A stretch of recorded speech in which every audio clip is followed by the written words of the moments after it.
Hi, everyone, and welcome to the Small Business Social Show. My name is Jill, and I am your host. And today we're going to be talking to Justin Nimmergood, who is an author, also hosts a podcast, and he is a speaker and professional business coach. And for those of you who don't know me, my name is Jill Fox, and I'm the owner of Fox Social Media. And my company's been helping practices, businesses, and brands to both market and grow online for about 10 years now. And I'm so excited to have both my podcast and my YouTube show so that I can help all of you. So let's get started. I'd like to welcome our guest for today. His name is Justin Nimmergood, and he is the CEO and founder of In Good Company. So I would love for you guys to meet him. He's very dynamic. He's a professional speaker. He's also a business coach. So you're going to learn a ton from him today. Welcome. So glad to have you, Justin. Jill, thank you so much for having me on. It's always a pleasure to collaborate with others and to be on others' podcasts. And it sounds like you've done a great job framing yours up. So thank you for having me on, especially so close to the holidays like today. Yeah, thank you so much for taking the time. I know your schedule's a little crazy right now, so we were actually lucky to get Justin on here at this time of year. But can you please tell the audience a little bit about your background, your education, and anything that's kind of really interesting they might not expect to hear about you? Sure. So I'll kind of give the brief background on who is Justin Nimmergood, and maybe share or interweave a couple things that might be, hey, that was kind of an interesting nugget as well. I actually was born in Michigan, which is something that not many people know about me, especially being out here in California for about 10 years now. But born in a little part of Michigan called Bay City, grew up in Novi for about 7 years, and then ended up growing up and spending most of my childhood in Texas. So I consider myself largely a Texan because that's where I spent most of my childhood and most of my life was in Texas. I did my undergrad at the University of Texas in Austin in business marketing and finance. And then after college, post-college, I started what I thought was my career that I was going to do forever, right? Which I'm sure so many entrepreneurs or so many, folks out there that are career-minded individuals think, I'm going to climb the corporate ladder. And growing up in a household where I had a father as my role model who did that, right, for a living and did quite well, was able to support our family, I thought that was my career and that was my destined path. So post-college, I got hired by Cisco Systems, big, large technology company that many, I'm sure, have heard of. And I was placed through a very prestigious sales training program called the Sales Associates Program, where they invested actually about $1 million into each of us in both the soft and the hard skills of sales, of business acumen, of public speaking, you mentioned as well, and I'll share some more of that here in a little bit too. And it was great, right? So we spent a year together in Raleigh. It was kind of like classroom style, right? So it's kind of like another year of college, but hands-on the job training and also learning networking and everything Cisco sold. And then I went out to the field, they called. So I was then transferred out to Denver, Colorado, where I spent my first 2 years of I call it my initial career, outselling in a greenfield market, as they call it in sales, which is a market that's not really been developed yet, that I was basically going and building. So imagine going and opening a new business, although I was working for a company obviously at the time, but opening a new business in a brand new market that really had no presence of Cisco whatsoever, and especially relative to AT&T, which was the partner I was supporting. And I did that, and I just knocked it out of the park, right? First year, I think I did a couple $1 million. Then I grew that by like 300% the second year. And so after the second year, my manager came to me, and we had been talking about this, and he said, hey, I've got this opportunity out in California to take on or basically acquire more territory. So you'll be supporting Southern California and the mountain states, they call them, which is Utah, Arizona, New Mexico, Wyoming, and Colorado. But we want you to do it from Southern California because we do a lot more business out there, candidly. Do you want to move out there? I'm like, do I want to go to the beach, move to California? Yes, of course I do. Happy to do that. So after 2 years in Colorado, moved out to California. And what's interesting to note is I can remember when I was a child, not a child, but, young man, 16, my father and I, we actually took a college tour, right? And we went through Arizona, New Mexico, and largely California, visiting college campuses. And I remember the California trip distinctly because we were driving up the coast on Pacific Coast Highway. And for any of you that have lived or know California, PCH, Pacific Coast Highway. It's right on the ocean, right? And we were driving from San Diego, and we eventually landed up and all the way up to Santa Barbara. So we hit a bunch of colleges all the way up the coast there. And I remember thinking to myself, I was like, I don't know how, and I don't know when, but California, I will live, and California will be my home one day, right? And so it was just kind of fun to look back on and serendipitous that when opportunities like this happen, they're made to happen, I feel like. So I moved out to California, spent another about 5-6 years with Cisco in a similar roles, kind of climbing my way up the ranks. And in 2013, I had this just moment when I was starting to apply for new promotions and new jobs, but I really felt like I hit a glass ceiling in corporate America. And I coincidentally had also started to get really entrenched into personal development, right? With, folks like Tony Robbins and Gary Vaynerchuk and many others. I really started to get, I was listening to them basically daily, right? I was reading everything I could, right? Especially a lot of the John Maxwell books. I was just eating those up. And I started to recognize, okay, you know what? I've been trying to fight this my whole life, but maybe I was destined for something new, different, and more. And I signed up for a Tony Robbins seminar. It was called Date with Destiny. It's a 6-day long seminar, intensive. And I'm talking, these are 16-hour full days. You're entrenched, you're learning, you're fist pumping, it's high energy, excitement, but it's really designed for personal transformation. And it was in Palm Springs, and I can remember coming back from that trip, and this was in December of 2013. And I can remember just knowing in my heart, I came back and I was like, I need to quit my job. I was like, I must quit my job. I was scared shitless and I didn't know how, but I came back, and I think it was within, it was in like a month, let's say, because December had passed. December had passed.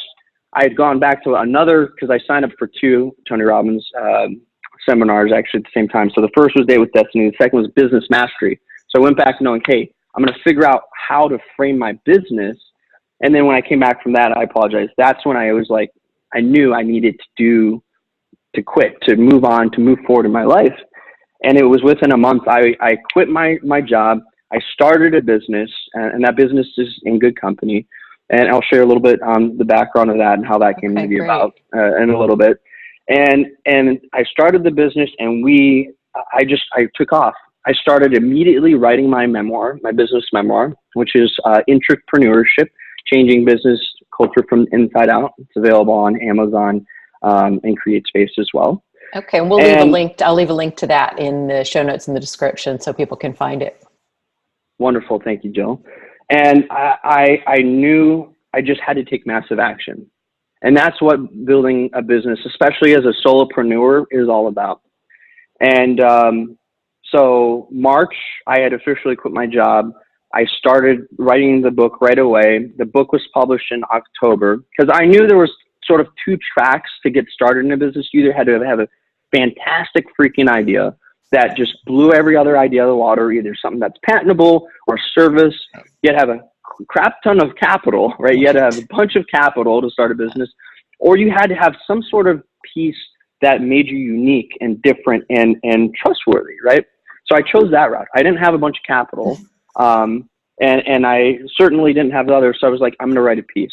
So again, 6 months, boom, banged out a book, not a New York Times bestseller or anything, but it was my platform. It was my piece that I could now use to go to solicit speaking gigs, solicit coaching opportunities, because now I had something that was like tangible, it was real. And by that summer, I had already started in good company formally, and we were off to the races, serving people from a coaching, consulting, and again, speaking capacity. A lot has happened in the last, 5.5, 6 years since then. I've gone through some personal changes too, but I wouldn't change any of it for the world. It's been an absolute fun ride, Jill. And, in good company, hence the name, is really all about being in good company, because we're really building a community. And I'm proud to say, just on my team alone, we've got over a dozen people on the team now. It started as just me, but now we've got over a dozen people. We're truly building a community of like-minded leaders, right? And that's our mission, is to develop the next generation of leaders, and we do that through the services that we offer. The in good company part, well, my last name is Nimmergood. So when I was figuring out what names to register the business, I'm like, in good, like you're always in good company. I'm like, that kind of rings a bell, and the rest is history. So that's just amazing that you were brave enough to make that change, because a lot of people dream of doing what you did, but they're afraid, and rightfully so. There's to go without income and benefits and those things is very scary. So how did, I guess it was Tony Robbins, but how did he create that burning desire in you, or bring out the thought that, hey, business coaching is always what I was supposed to have done? I love that question. And by the way, I love your comment too about the, fear, the fear of going without income and all. And I've done it all, right? And if we have time, I'll certainly share some of those stories about sleeping on the floor with no income and eating, rice and beans, right? I've done it all. And any real gritty entrepreneur has as well. But the burning desire came from a knowingness of yourself, right? I can go back to childhood where I played about every sport under the sun, or at least attempted them at one point in time or another. And one thing that always resonated with me was the coaching aspect of it, right? I loved playing, but I also loved the coaching aspect. I can remember helping coach a youth girls team. It was actually one of my good friends at the time. His father was the coach of the team, but he was always traveling for business and whatnot. So he had his son and I kind of helping out, and I just took such a kinship to that. And then I ended up doing that for a youth, boys team as well. So 2 youth teams going out both for basketball. Then I ended up, mentoring some young men for golf, right? Because I played golf all growing up. So there's all these examples of sports. I would say sports, which by the way is very closely tied with business, right? Where I was coaching and given that opportunity to coach others, that when the time to go through the personal development and all that came about, I was reminded of all those opportunities and all those times growing up, and how rewarding and gratifying it was. And, what we're really talking about is the why, of getting to the core of who you are and what makes you tick and what really gives you that burning passion. Because by this time, especially going through Cisco paid well. I mean, I'll be honest, my first year out of college, I was making over $100,000 a year. And not many college students, especially at the time that I went through school, could say that. So I was very blessed and fortunate in that regard. And then, but you make all this money, I drove the nice cars, I had the nice things. I also had it all taken away. So yes, both I've seen both sides of the stories. But I realized even I would trade all that in, and I have, right? I basically traded all that in to have a more gratifying and fulfilling life. And the funny thing is, now a couple of years down the road and really having focused on building a good company and the business and our mission, the money actually comes more naturally now, right? Especially the people that understand energy and the flow of energy, which, current money is energy current. It's all related. And so when you're doing something you're aligned to, that you're passionate about, it's amazing how many opportunities come your way. Yeah. So yeah, I can really trace all that back, the lineage through sports, obviously tied that back through, Tony Robbins and personal development. And then it was just like the light bulb went off. It's like, I need to be doing this.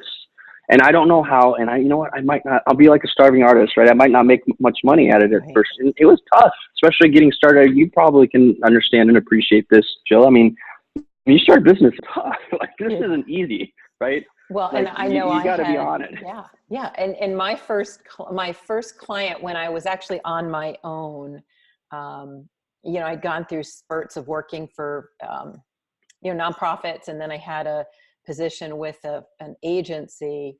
But my first spurt, when I said, I'm going to do this on my own, was working for free for my son's former hockey coach for his gym for 3 months. That was my first actual client under my agency. So, I totally understand that. And when you take on a client, what do you do? Like, how do you help them? What are the areas you focus on, and how do you draw the information out of them that you need to help them move forward? Yeah, so I'm going to compartmentalize or rather segment that question into three parts, right? Now, the three parts are really aligned around our three core services because we approach each in different ways. And, I'm sure Jill will post afterward, to go out to my website, and on my website, there's both the opportunity to get a copy of my book if you want, or if you, I should say, rather go through the process. I have several questionnaires on there, right? And the questionnaires are designed to really funnel the process and the information, the pre-qualification information, if you will, to figure out if there's alignment with the client. So first things first is, it's the business development part. It's either I'm going out and seeking out new clients or new clients find me. And in whatever regard, I take them through that pre-qualification process. It's a pretty intense process. I'm not one of these individuals that wants every lead that comes my way. I really don't. I only want the right people. I only want the people that want it. Mm-hmm. Because what I've learned in the 6 years or so of building this business is people have to want it just as much as you want it for them. If not, there's a mismatch of alignment. And if they don't want it that bad and you're pushing more than they're pushing, at the end of the day, they're not going to get the result out of it that you've intended. So it doesn't work out anyway. So we take them through a pre-qualification process. Again, you're welcome to check out my website. There's several questions, but they're questions like, what is your why, right? Tell me about the why for your either business or for your life in terms of coaching. In terms of consulting, it might be, tell me a little bit about the current state of your business, right? And it might be, financially, it could be from a culture perspective. And then if it's keynote speaking, which is really more of anywhere from like 1 hour to half-day workshop type scenarios, tell me a little bit about the need to engage me for your services right now. And I'll oftentimes get a lot of responses like, hey, we're just kind of dull and the energy and morale is low. Yeah. I get a lot of that for the keynote speaking services. So going through that pre-qualification, understanding their needs. Again, business coaching and life coaching, transformational coaching, we're really focused on a one-on-one relationship. So that's where I am holding you accountable. I am working with you hand in hand, week in and week out. We're generally having at least a call or Zoom. We use Zoom typically per week. And then for some of my local clients, we will meet up in person. But at least, that one-on-one appointment, that interaction to hold you accountable for both your business and your life goals, right? And I really look at the two intermingled because I think for example, if your health is off, right? If you don't have good health, I'm sorry, but that's going to manifest itself in other ways in every other aspect of your life, right? Business, life, career, relational, sexual, you name it. Your health's not on point. Guess what? It manifests itself all over the place. So we really dig into all that information from a one-on-one perspective, from a coaching perspective, right? And that's how we approach that. And my coaching is really designed. I don't take on, and that goes for both coaching and consulting. I'm really not looking for, I call it hidden credits. I only take on clients that are willing to invest at least a year with me, right? 6 months, maybe, very rarely, you might make an exception, but you better be a freaking rock star. Otherwise, it's minimum of a year because I'm looking for committed individuals that are willing to go the distance. This isn't hit it and quit it. This isn't a magic pill. I don't have a magic pill. There is no silver bullet. And by the way, any coach that tells you they do is a liar, right? I'm sorry, hate to say it, but they are. It's so true. Marketing the same way. Yeah, it doesn't work quickly. You've got to build the relationships and you've got to invest the time to make it work. You have to. And if you don't, you're just kidding yourself. So That's the coaching side. The consulting side, it's a very similar discovery process, but it's really more entrenched in the business, their business operations, the books. I need to get a sense of their books, like how are they financially, right? I generally do minimum year. I'm more doing a lot more 18-month or 2-year agreements now on the consulting side, because business, to really turn the ship of a business, especially one that might be in trouble or is trying to get to the next level, it requires at least half a year just to understand the business properly. And again, if someone says, hey, I can come in and I can get you to the next level in 3 months, you know what, maybe they're better than I am, and go ahead and sign up with them. But in my perspective and in my, in my experience, I rarely see that. And again, I have a track record that speaks for itself. I have over $1 billion in documented sales to my name. So I know how to grow top line, right? And that's really what we're focused on at In Good Company for our consulting services, is growing top line. We do that a little bit through marketing, although I know you do marketing. We don't really do the same marketing, right. Jill, right? But it's three areas: channel, which is strategic partnerships; marketing, and again, we can clarify what marketing service is, because I want to make sure everyone's clear on where to go to Jill for marketing and where to go to maybe In Good Company; and sales, right? Those are the 3 areas to grow top line. I'm a proponent and a believer that you can grow much better. 2 heads is better than 1, right? Yeah. But this concept of channel that I was introduced into at a very early age is so true. So often I see companies thinking that, hey, I have to hire salespeople or I have to go do it all myself. No, you know what? You can actually grow more if you set up the right, I call them channel or partner programs that are incentivized in the right way. People out there in the market is actually doing really well right now from an economic standpoint. Mm-hmm.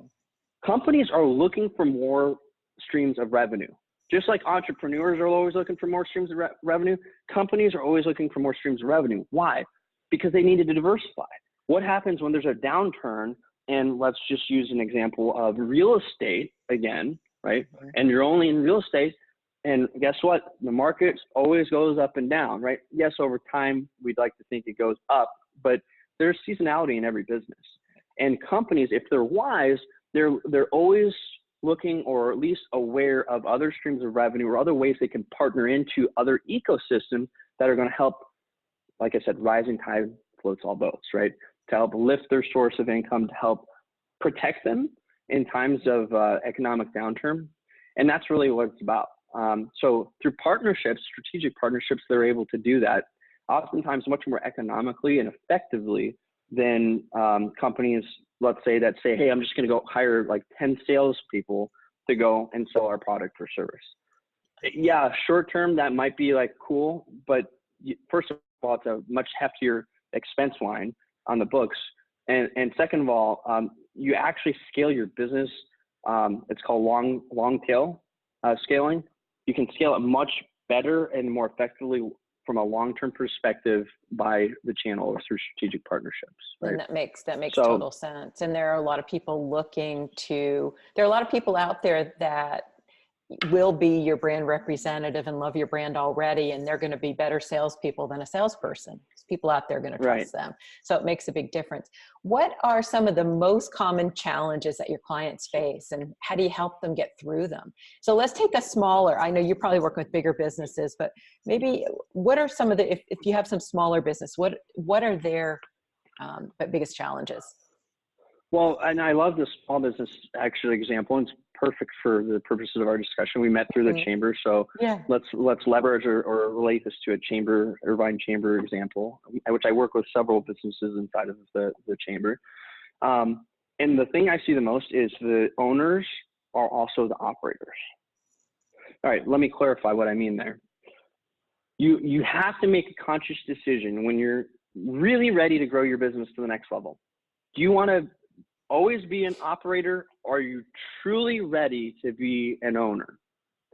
Owners cannot be owners and operators. They can only be one or the other.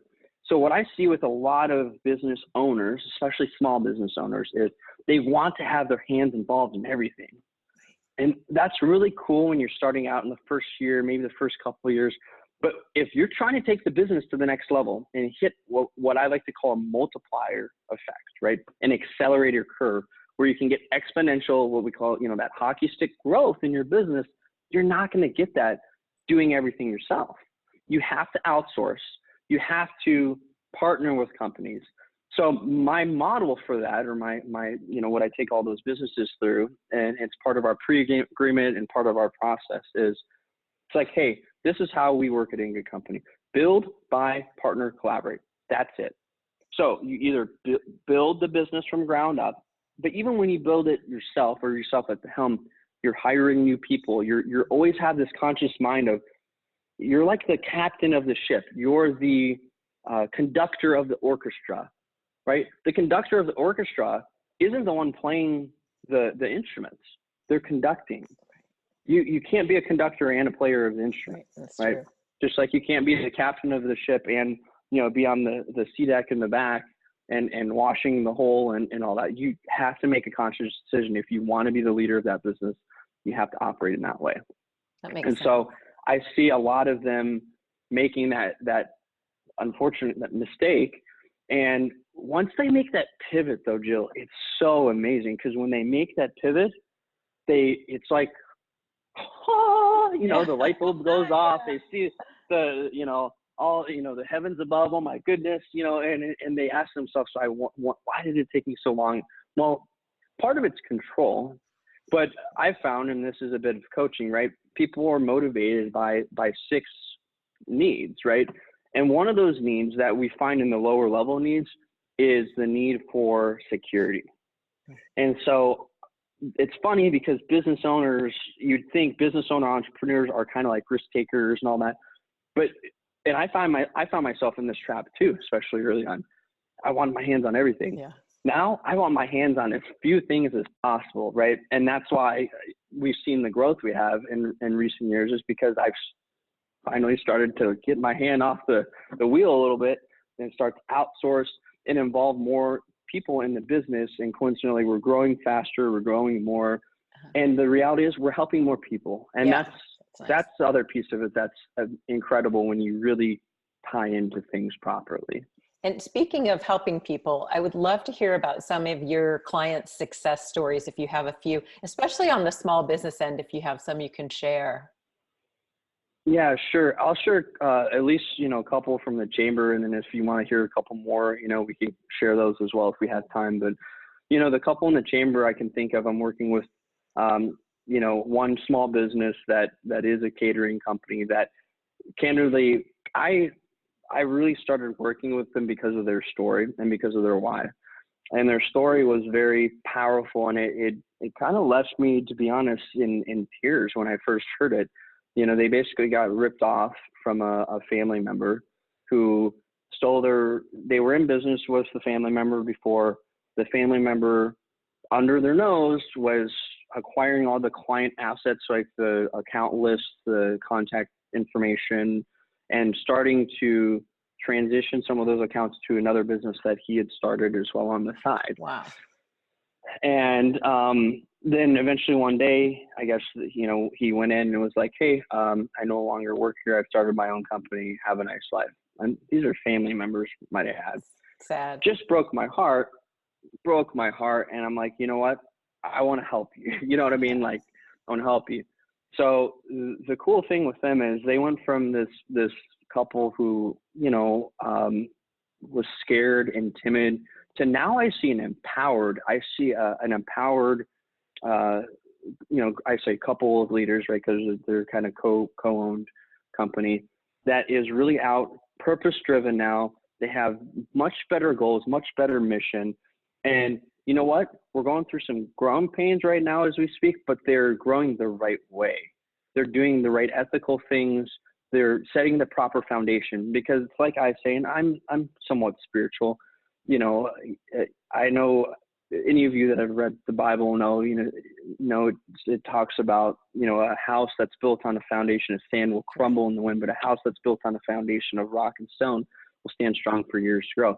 And it goes in anything. It goes in relationships. It goes in businesses, everything that I've seen. So I really apply that to everything. They're building a beautiful foundation. I've seen the relationship improve too as a result of it. And so that's been really fun to watch. So that's one. The other one was, I would say, a more short-term one as well from the chamber, that we were basically given a 2-week notice to accelerate the sales and attendees for an event that was a pretty powerful event with some Marines. And, in a matter of 2 weeks, we took it from 5 to 30 registrations. We ended up with over 50 people in the room. Wow. So he's quite pleased with the results of that. And how did you do that? Different use cases. So we did that for multi-channel marketing, right? So we hit, we hit social hard, right? My team, I have to thank them, right? I'm not going to take the credit for it. It's my team.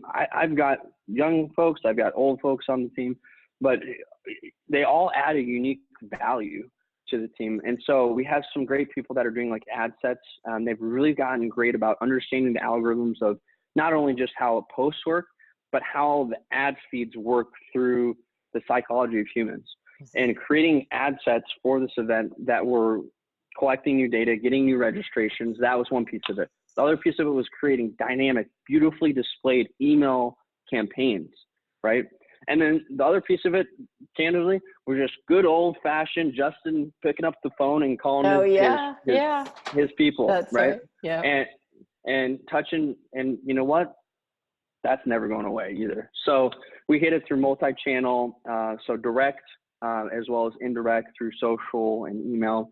And yeah, in less than 2 weeks, we totally got the numbers to where they should be. And coincidentally, we're going to be doing our follow-up event with that here in a couple months in February. So I'm excited about that. We've created a real partnership with that gentleman and his organization, which also has a great mission. So Justin, can you give us some advice for small business owners? If you were going to talk to someone who wanted to grow their business, their small business, what's the best few pieces of advice you can give them? Well, I would say if you want to grow your business, I think wanting to and needing to are two different things. So I'm going to first say, get clear with yourself on what your real goals are. Is it to grow your business because you want to socially and acceptably because you want to buy a new car?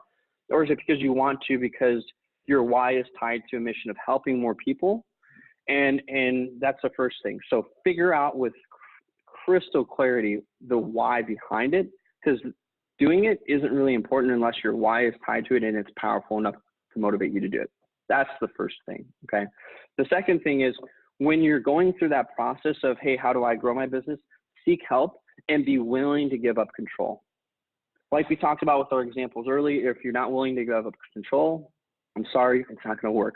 Build, buy, partner, collaborate. So absolutely important. That's my model. You can use whatever model you want, but I found it works pretty well. I've built some pretty incredible businesses, both in corporate and out of corporate America. Again, several $1 billion that I've grown or have to my name. I think I should say our name now in good company. Really, it's a team unity. And, that's important. You have to give up control. And then the last thing is what we talked about as well, owner versus operator. Right. If you want to be an operator, that's fine. But if you want to be an owner, you must truly own. You must be the conductor of the orchestra. Makes sense. And your book, who can your book help the most? Yeah, I think it's a lot of, I wrote it for people like myself, right? That are in that transitionary mode where they might be stuck in a rut, whether they're in a corporate job or they're even sort of pondering or poodling with the idea of a business. It's for those individuals. It's a roadmap. It's both a business memoir and a roadmap of all the key imperative nuggets that I've developed along the way. I've learned along the way, along with some personal stories, right, to keep it exciting. Awesome. It's a quick read. Honestly, it's something you can read in less than probably 3 hours, right, 2 hours even. So it's to the point, which I was really adamant about when I wrote it, because I didn't want it to be like a long bibliography. It's short, it's to the point, and I think it hits all the right points home. And tell us the name of the book again. Entrepreneurship: Changing Business Culture from the Inside Out. Okay, perfect. And I will link to that in the show notes and the description as well. And can you tell everyone where they can find you? Sure. And it's going to be very simple. Nimmergood.com. So my last name, Nimmergood.com. That's going to be sort of the outsource link because, believe it or not, Nimmergood, something else unique about me, we're the only ones in the world.